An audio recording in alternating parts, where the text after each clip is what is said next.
and welcome to another episode of Extra Lush with Helen and Heathcliff. Yes, hello.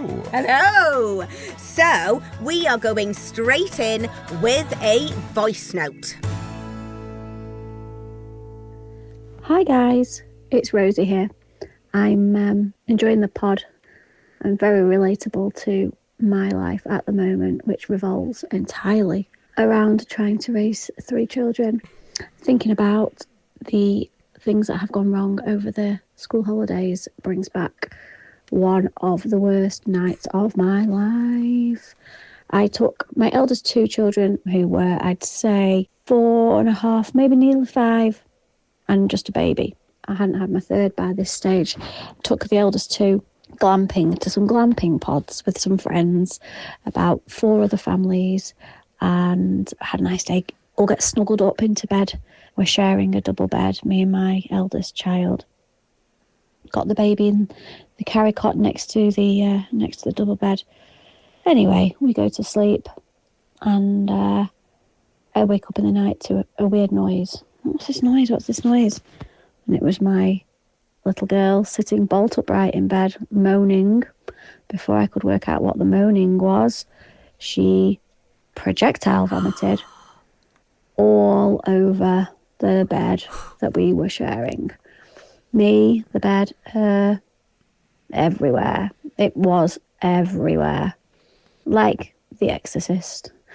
And we're in a glamping pod. I haven't got any running water. Oh my God. Haven't got access to a toilet or a bucket or anything that would have been remotely useful apart from like half a packet of baby wipes. Oh God. So I did what any respecting mother would do at, I don't know, midnight, whatever time it was. And that was, went home. Just packed everyone back in the car and went home because I could not deal with that. Drove home. Luckily, it wasn't far from home.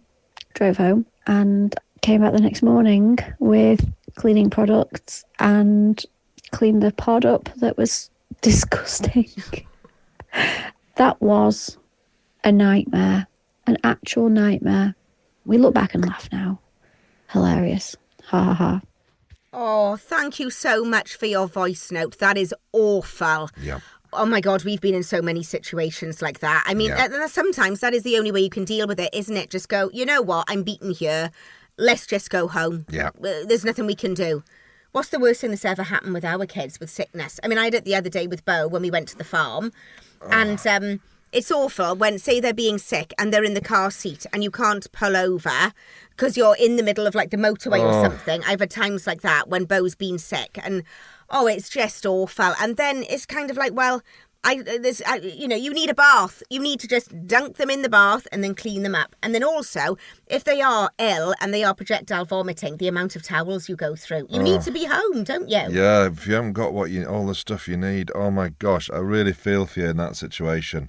Because that is when you just need to have your own stuff and a washing machine and stuff to clean up.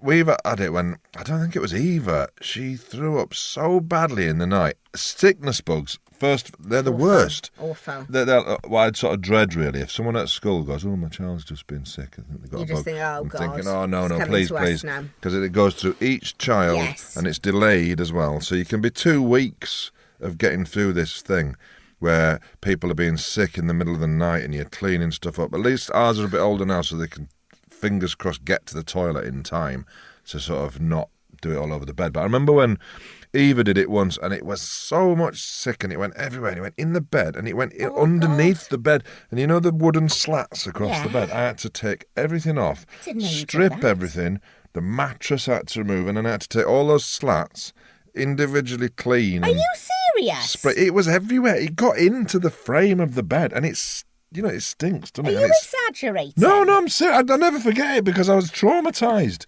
It took me hours. I was like, those people who come and clean up after a murder scene or something. Yeah.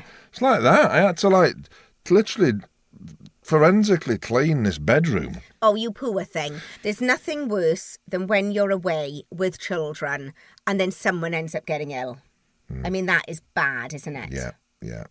Do you remember that time when you were filming? You were filming up in the Lake District, and we brought the kids. I think we only had 3 at the time. No, we had 2. Kids or 2 kids? Because it was on that show that I got pregnant with Noah. Yes. Yeah. So we're staying in the hotel, and you just haven't got the stuff that you need, like just stuff to wash. They put us upstairs. You need to wash up, and you need to clean the bottles, and you need to. And it was just like, they weren't eating, and then it was. No one was happy. Well, children weren't allowed into the restaurant in the hotel. Oh, God, yeah. Because it was a beautiful, quite posh hotel, which we'd been put up in. And it just wasn't suitable for kids. Oh, the whole thing was awful. And I remember filming all the way through it thinking, I just can't carry on with this. This is really bad. Yeah. And then we made the decision that you were going to go home with the 2 of them. Yeah, I'll just take them home. And I don't know why we didn't do it in the first place. Because I was only, that whole thing was just horrendous though, wasn't it? And I just remember packing everything up, putting you guys in the car and saying, because I can't have just been up there for a couple of days. It was a couple of weeks or something, wasn't it? Yeah, but on and off. We didn't go we weren't away for a couple of weeks, so. Yeah, and so you set off and I waved at you from the hotel window. And then I sat down, I opened, I was quite sad to see you all go, because they were still only dinky. And I opened a bottle of red wine, put the telly on. It was halfway through watching Die Hard, and I said out loud, Jesus Christ, this is amazing. Because it was like, oh, God, this is, thank God, this is really good now. Yeah. But I was relieved. I was just relieved to get them back home. Oh, gosh. And just get back in your own environment with kids. Sometimes you just need to have all your stuff around you. Yeah. To make life easier, because it just wasn't working, was it? No. It wasn't. Because is that the first time you've ever taken kids away on a job? On a job, I think, yeah. And I thought, it'd be great, in the Lake District. I'll take them out on adventures in the daytime, and we'll make it work, and it'll be fun. And it just didn't. It just didn't work at all. It's not, because do you remember, as soon as we had Eva, she was a matter of, I think she was 6 weeks old when I started working again, and I did Doctor Who. Yeah. And then we took her to that hotel in Cardiff. We didn't sleep. We didn't sleep. So she was demand feeding, and then it was cluster feeding as well. So she would feed about every 20 minutes all the way through the night. Then I'd be up at 4 o'clock in the morning to go and get wigged up and everything as Queen Elizabeth.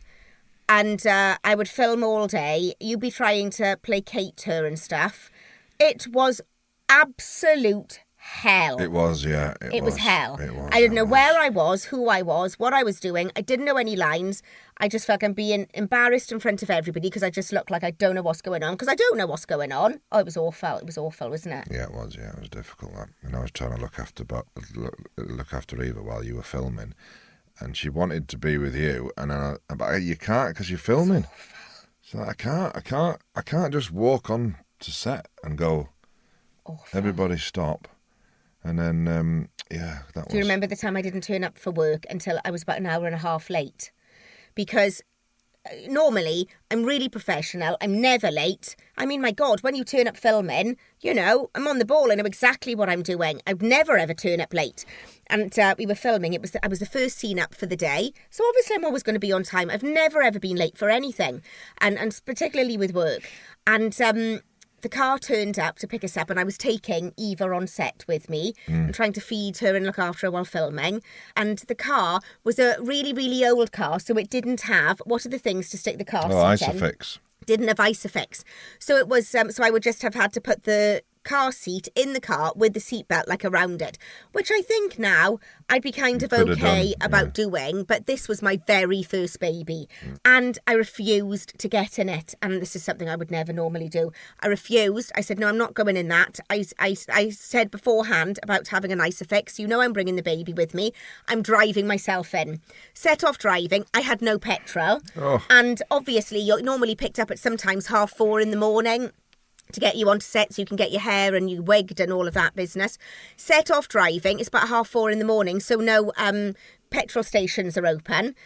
Oh my God, I was following the driver whose car I'd refused to get in, and we went to about, oh my God, we must have driven past about 4 petrol stations. We kept driving until we found one close by, and then I could fill the car up, and then we set off driving. By the time I got there, I was about an hour and a half late. They'd started filming something, or they'd had to jiggle something else around. I saw the producer. He couldn't have been nicer. He was really sweet. Oh my God, I bet they were glad when I was, well, no, they were lovely, and they couldn't have been nicer. And I've never been like that before. But you have your first baby and suddenly life changes, doesn't it? It really does, big time. God. Well, when Beau was sick the other day when we were on the way to the farm, I only had pants and a pair of leggings, and I hadn't got any wipes, because they get to a certain age and you can start shedding stuff. You don't need to have all of the wipes, all of the change of clothes, all of the whatever, until you do need them. And then you think, why the hell didn't I have a full change of clothes and a load of wipes? And you've just got a dried up packet of wipes that have been in the car for ages. Nobody's they're all dry. Thing. Yeah. And they're no use for cleaning anything up. Yeah. Yeah. I have got a message. Do you believe that dogs can follow soap storylines? I'm convinced that my pair, Matilda and Teddy Bear, can. They love Coronation Street. Well, do you know what? Yeah, I think that they can. I think they can. I think dogs can. I think it's been proved that dogs can watch TV and they see what's going on, because say sometimes that the scary things, they'll react to it and they can cower. Or sometimes dogs really love certain TV programmes and they will sit and religiously watch them and follow what's going on. And I think, right, they might not necessarily know that, like, Gary's had an affair with Tracy and, you know, he's got her pregnant and her husband's now fat. They might not know that intellectual side of it, but I do think emotionally they can follow stuff. So if they're following a storyline and someone's shouting or the nasty man comes in or something's, you know, I think that dogs can emotionally follow storylines. Yeah. What do you think? I think they can follow the sort of tone of voice and they get the general gist of some sort of tone. I'm not sure they can get into the nuts and bolts of a storyline. But they would understand. They're probably just waiting and going, listening to see if anyone's going to say walk or food. Do you need a wee? I bet they'd be able to follow MasterChef then and those sorts of things. You know, if you're going to say food. If somebody said chicken, if you've got Gordon Ramsay saying, so today we're doing chicken, they'd be able to follow that storyline, wouldn't they? Now, how did you do the gravy? I think they'd follow that. Yeah. Wouldn't they? Did you use bone broth? I've never seen any of our dogs watching TV. Have you? No. Even if you put like an animal documentary, you know, like a nature documentary on, I don't think. Well, maybe that bird song and stuff like that. I think they've reacted to that, but not watching stuff. I don't even know if they can see the TV the way we see it. Well, I think, right, I always thought they couldn't, but then I've seen stuff on the internet where you do have dogs sitting and they like watching films. There'll be certain films that they watch. So they obviously can follow storylines in that, you know, if they know that if they're watching a nature thing and then a bear comes in or, you know, that all of the other animals are getting scared, they'll realise that. But I've never seen our dogs watching anything. But do you know what happened yesterday? I was in the middle of doing a Zoom call. Oh, God, it's just... And I thought, I'm not going to hide in the bedroom. Normally, I use the studio to do a Zoom call. Yeah.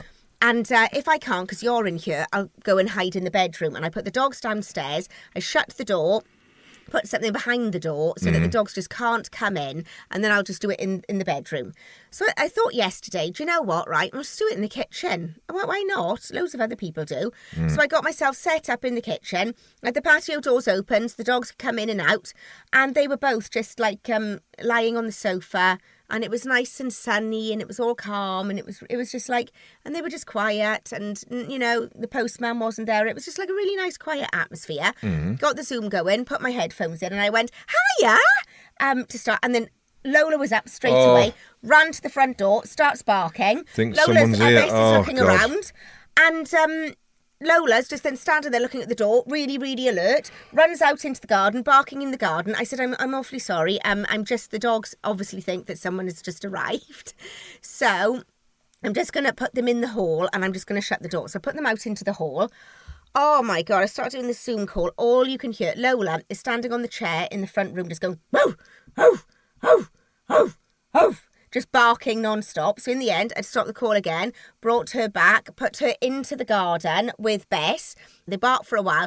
Then they calmed down a bit. But to say it was stressful... Was she... What, she was barking because she thought she could hear the voices, but she didn't know where they were? No, I was in headphones. She couldn't hear any voices on the thing. It is simply because I had just gone, hiya! And so she thought somebody had arrived because I'd gone, hi. Oh, right, and she's waiting for the person. And so she's waiting for the person to come into the room. Yeah. And that was it then. She was off. And I just thought, oh, my God. But she's going deaf now. I don't think she is. Or maybe she's just stopped. She's just ignoring me now. I think she is. If I let her out for a wee at night, last night I let her out for a wee, and then I let them have a wee, and then I'd call them in. Bess comes in, and I call Lola, and she don't come in. Well, what we should do is just go up just behind her head and just go, Lola, Lola.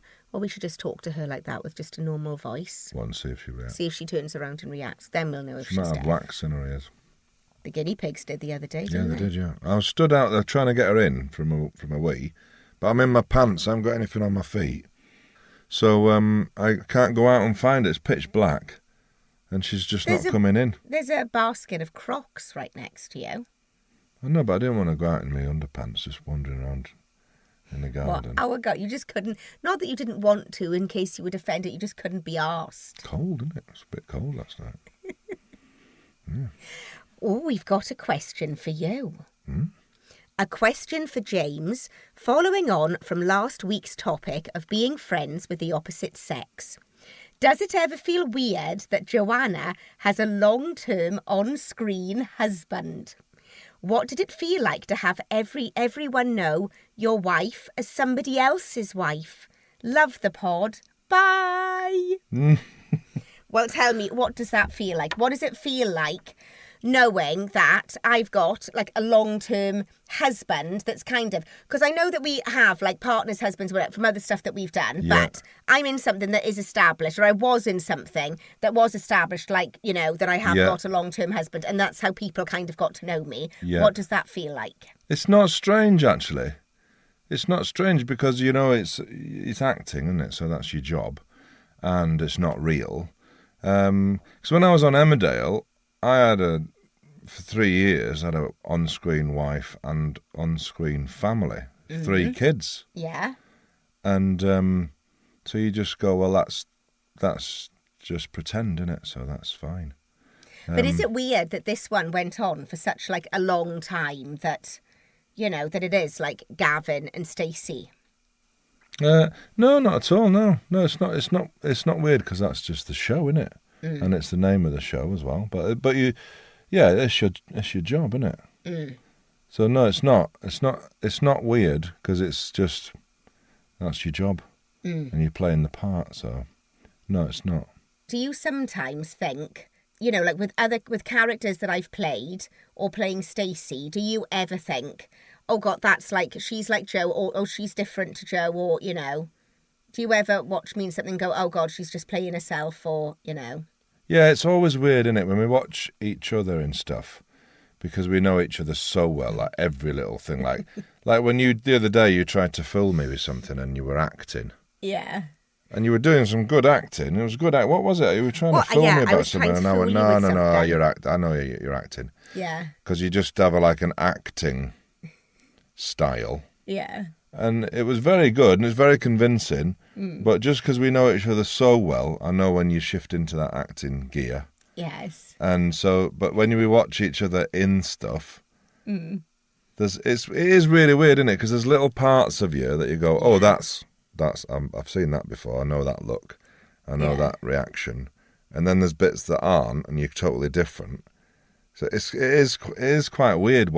It is weird watching stuff that we're in, or stuff that, because it's just it's quite difficult to watch, I find sometimes, because you can't let yourself go and believe it because you know each other too well.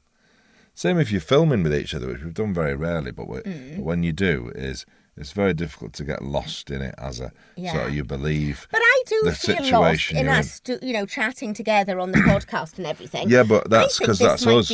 Well, that's his true. That's because we're not acting, are we? We're just being us. Actually, if we did have to now learn that and I had to pretend to be somebody else or shout at you or something, or I'd start laughing. I mean, can you imagine? I think if we had to work together now, I think I probably would start, when you panic when you're about to do something and you start going, oh God, I'm a bit worried about this now. Because if I did have to learn lines and I did have to suddenly go, how dare you say that to me, and slap you or something, I'd start laughing. But because I'd see the glint in your eye before we do a physical, I'd see the glint in your eye, right? And then that would make me laugh. Yeah. Or can you imagine if you had to say something, you were to split up with me and I had to start crying or something? Yeah.